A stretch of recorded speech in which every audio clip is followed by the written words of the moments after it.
and you connect with yourself and you connect with nature in a way that is not possible when you're so connected to everyone. Sierra, it's a joy to chat with you. Thank you so much for the time. Yeah, no, thank you for your time. Happy to be here. Absolutely, absolutely. It's a joy to be speaking with Sierra Falconer, the director of Sunfish and Other Stories on Green Lake. Um, Sierra, this is such a beautiful film. It's so captures such innocence and where did it come from? So I grew up in rural northern Michigan, moved away as soon as I could because I was felt kind of suffocated by the small town life. But when I came to LA, I couldn't stop thinking about it. It felt so ingrained into who I was, and it was really influencing a lot of my creative interests. And so I knew I wanted my first film to be set in this place and to go back to this place and to share what it feels like to spend a summer on the lake was like a very specific thing to me and other northern Michigan people. And I think everyone in the Midwest kind of understands what it feels like to go to a lake for the summer and be very bored and just like lay on a dock and read a book. So I wanted to capture that. It came from a place of place first and how do you make a story about a place, and that's how I kind of came to this anthology format because I wanted to center place through the eyes of many different people and understand what this lake means to many different people and see it as a place of healing and growth, and altogether build sort of a nuanced, layered portrait of specific place. I love that. And I mean, I didn't grow up on a cottage on the lake. We did have a trailer in a trailer park. That's the closest I had. I spent many of my summers up there. Uh, So this was a highly relatable film for me on some levels. And you know, the anthology series is wonderful. I love that it's because there's so many different experiences. mhm. But I've noticed that most of the characters here are young, or at least the primary characters are younger. So why was it that you chose to look at it through that perspective as you're sharing all these different stories? Yeah, because I was pulling from a place of memory. And for me, all of my experiences at this lake up until this point really have been coming of age experiences. And so pulling from my own life and my own time at the lake, that was the most accessible to me. I knew I wanted to see the lake from different people's perspectives, and there are, yes, like kind of supporting characters that are older. The grandparents are really big, and my grandparents are the ones who brought me to this place, and I knew I wanted a character that had got kind of stuck here and wasn't able to leave, and that seemed important to me. But really, I was just pulling from my own coming of age and putting together a coming of age movie. Can we let's talk about that here because there is a complicated relationship for some of these characters with the lake. Mhm. Some of them don't want to leave and can never imagine a world outside of it, and some of them are just chomping at the bit to breathe air outside of this beautiful scenery. Why was that interesting to you to explore? I mean, obviously you've talked a little bit about your own story, but Yeah. Well, I think different people feel differently about rural settings. Some people find it extremely serene and peaceful and like it's the best thing in the world, and other people feel kind of suffocated and stuck. And I wanted to get all of those different perspectives and also the perspective of somebody who's just learning about this place and somebody who's just here for the summer at the elite camp. And understanding that it's not just one thing to everyone was important to me. And so trying to capture all these different opinions and relationships to the lake non-judgmentally, was kind of the goal. when you shot the film, I'm just asking here, is this from the very same lake that nearby where you grew up? And this Yeah, is so that's it is interesting. called Green Lake. Yeah. This is the spot. So what was that like coming and telling stories of essentially I know you said you inspired by your memories, Yeah. but to be there while doing that, what was that experience like?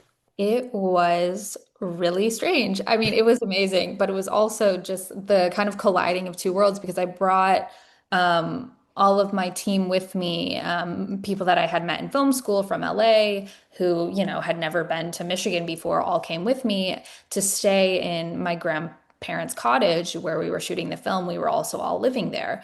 And so it was kind of a merging of worlds. My parents, were around every day. They cooked us dinner every night and we would have family dinners together. And, all of my family really popped in because everybody still lives in Michigan, popped in and just, watched from the sidelines as we were shooting. And the whole community was aware of what we were doing because it's such a small town. And um, I think it was interesting bringing it together. There's not a lot of filmmaking that happens in this area, so it was very novel to all the locals. That would be such an interesting experience as sort of you're coming back Hmm. to tell stories, and there's your family and and their friends, and it's like, oh Yeah. well, she's home. It's well, I wanted to ask you about time in this film, and maybe that's a good segue into it because it is interesting to hear these different families, different people having a different relationship to time when they are at the lake. And Mm. again, we sort of talked about going and coming and going, but this idea that time spent at the lake is a different animal entirely. Hmm. What is it about the lake and Green Lake specifically that time seems to be so bizarre? Yeah, that's such a good question.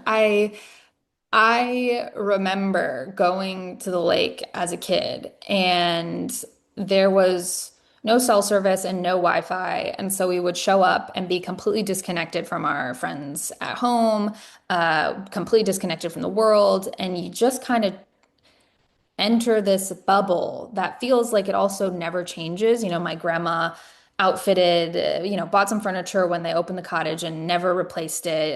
Nothing ever changes. Even the marshmallows in the pantry are like the same from the year before. So everything is untouched. And it really feels like a bubble, and you just disconnect, and there's this boredom that comes over you as like there's nothing to do, but it's also very peaceful because I think boredom is so important for many reasons, and we all need to sit in our boredom. And you connect with yourself and you connect with nature in a way that is not possible when you're so connected to everyone.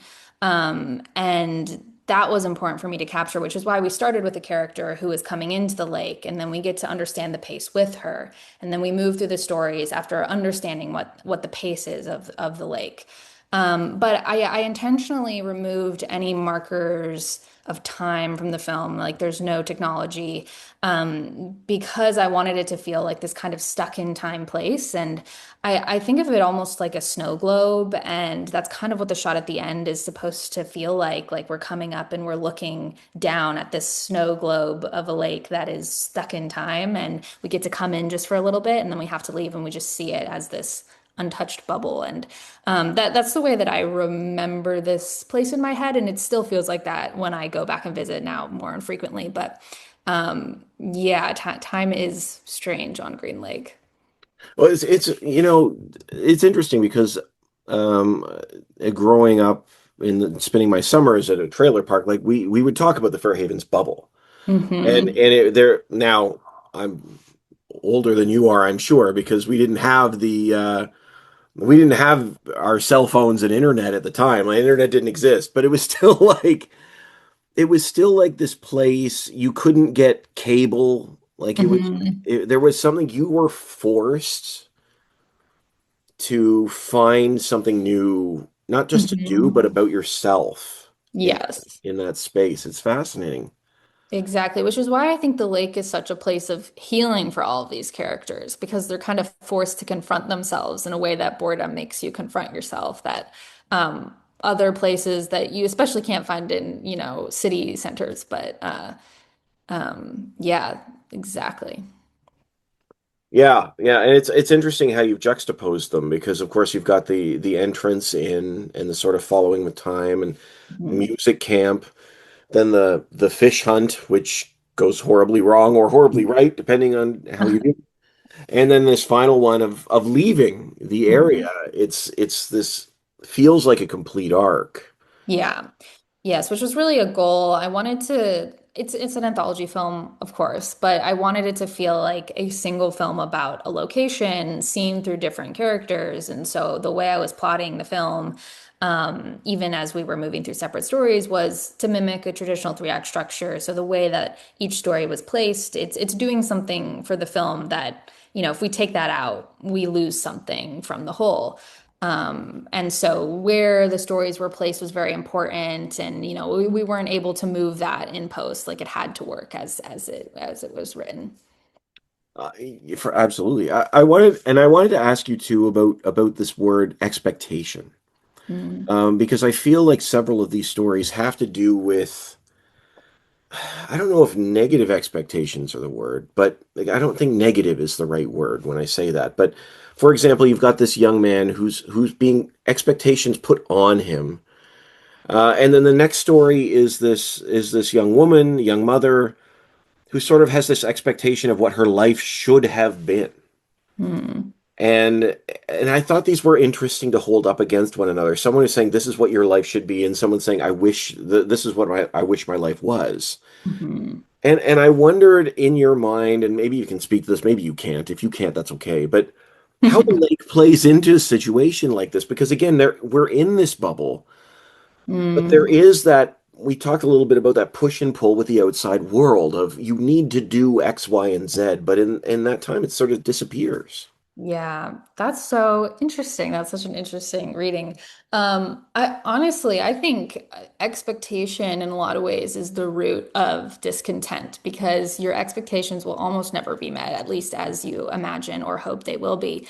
And I think all of these characters are, like you say, reckoning with that, either the expectations that are placed on them or the expectations they have for themselves, and they're letting go of it. I think the end of every story is just we're meeting the characters at a small moment of change, which is really, like you said, them letting go of these expectations and being able to move on, or maybe taking more control of their lives into their own hands. And so yeah, that's very interesting.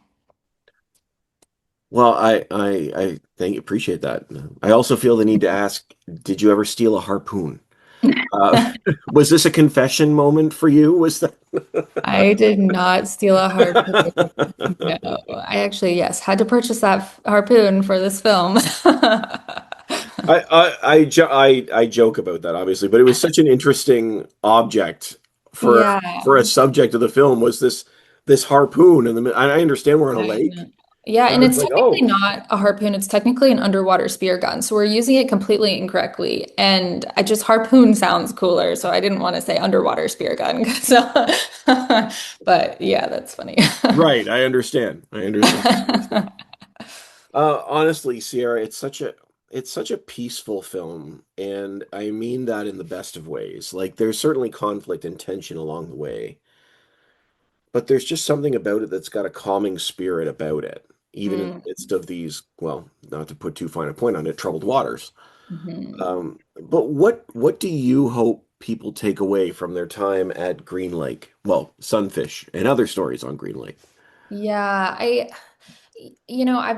I've been really surprised with the response of people saying that it feels like such a calm, warm hug of a movie, which I think it makes a lot of sense, but it's interesting when you take each story by themselves. They're all very sort of somber, bittersweet stories about people dealing with not so happy of things, but I think what really gives it that feeling of warmth is the lake and the fact that everyone is being healed and touched by the lake in the way that they most need.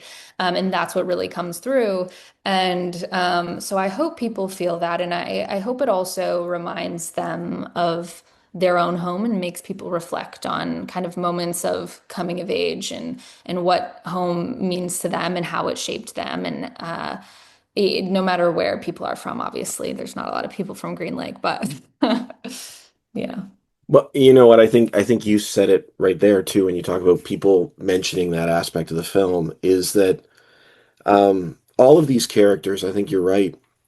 There's a bit of an angst to them, but in Mm, each one of their stories, that angst seems to find some form of release, mm, mhm, which may be what everybody seems to be experiencing, including myself, is that it's not that. we see like it's not that these characters are just there's no conflict, there's no problems, everything's easy at the lake. It's not at all. These characters are dealing with some difficult emotions here. But they're sort of each anthology sort of finds some sort of hope for that, which I think is really interesting. It is a hopeful movie. I like hope. I think we all need some hope in our lives right now. Yes. Yes, we Yeah. do. Sierra, thank you so much for the time. I really appreciate it. It's such a wonderful series, and I just thank you so much. Thank you. Yeah, thank you for your time. I really appreciate your thoughtful questions. Absolutely. Have a great day. Yes, you too. Bye bye.